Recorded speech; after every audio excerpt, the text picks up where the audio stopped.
Hello and welcome to Question Time. I'm Benga Ashuru. For decades now, but now more than ever, Nigeria's economic powerhouse, the oil sector, suffers sabotage ranging from illegal diversion of oil, attacks on oil installations, that's mainly pipeline attacks, oil bunkering, and other related offenses within Nigeria's oil supply chain. Can the Nigerian Security and Civil Defense Corps stem this tide? Please join us in this conversation. Send us your comments on our social media platforms. Today, with the coming on board of a new administration, the leadership of the NSCDC swings into action with a strong determination to change the narrative of Nigeria's stolen future. How has the NSCDC fared in its core mandate of checkmating oil bunkering, illegal fuel diversion, pipeline attacks, and other criminal activities? We had a chat with the Commandant General of the NSCDC, Abdullahi Gana Muhammadu. Join us in this conversation.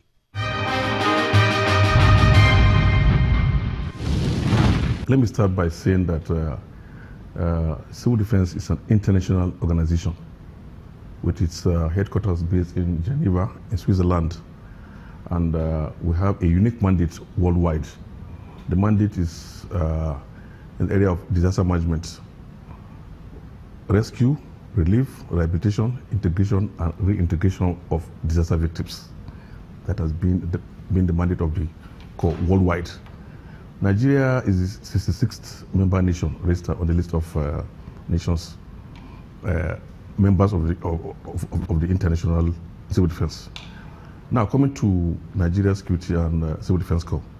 Nigeria Security and Civil Defense Corps was established in the year 1967 during the Civil War. It started as Lagos Civil Defense. Then it had three mandates. Number one, it was established to cater for the injured soldiers from the war front.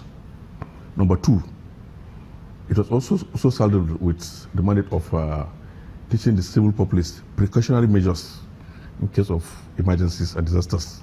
So while the soldiers were there at the war front, we were taking care of the home front. So thirdly, it also served again as a reservoir for the military in case of shortage of manpower. The military, they recruit from the Civil Defense Corps.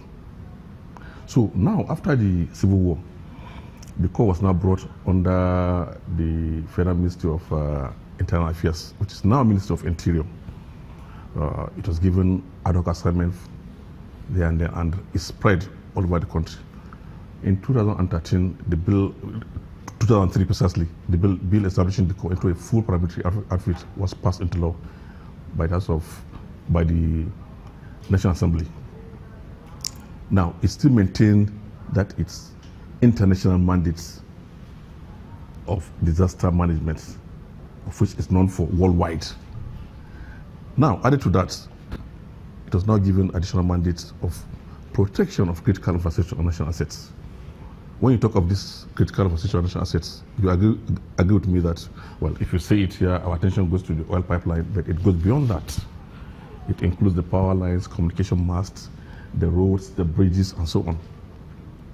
And now it's been expanded to even includes investments in the agro-allied sector of the economy, and also the Minister of Mines was in our ministry. He came and met our minister and said the government wants to diversify into the solid mineral sector, and we have so many illegal miners around. So we are given the mandates of protecting and making sure that we bring illegal mining in Nigeria to the barest minimum. Now, you've redeployed 5,000 of our boys to the liberated areas. How are they faring in that region? My commandant arrested the sole supplier of petrol and diesel to the Boko Haram, to the Sambisa forest. And we've arrested over 250 Boko Haram suspects within a very short time. And you agree with me that compared to 2015 that there's relative peace now in the Northeast. People go to their mosque, prayers, their churches, and so on and so on. Like I told you earlier, the military, we are supposed to go and make sure that there is peace in the liberated areas. And the military has liberated so many areas in the Northeast today. Now if you go to areas like Gamborongala, Dikwa, Mungunu, you find that it's liberated and our men are there. I mean, if you will agree with me, compared to 2015, there's relative peace in the Northeast now. Well, I've been there so many times. I've been there so many times. Maybe you've not been there. That might be debatable. Maybe you've not been there. From time immemorial, it has always been pockets of violence. But the rate of bombings have come down now. Seriously, it's less now. Those days, once they go and liberate, go to an area, capture the area, then we are supposed to go there and restore peace there and maintain peace there. Now, the protection of pipeline is one of your mandates, and there's still been an unabated pipeline attacks in the country. Do you have a comprehensive strategy to put this to an end?